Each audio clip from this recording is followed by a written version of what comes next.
Dating pangarap lang sa akin na makapag-travel at kumita habang nasa bahay. Pero dahil sa travel and tours business, unti-unti na-experience ko ang makapag-travel ng libre, local at international.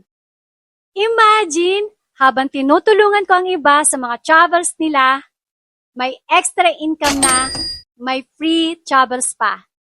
Kung gusto mong matutunan kung paano magsimula, register dito sa prestigious organization tulad ng IATA, PTAA, at DOT.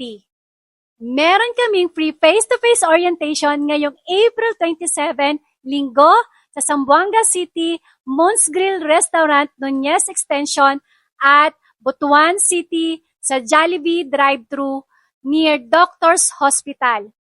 Limited slots only. Baka ito na ang simula ng travel and tours business mo.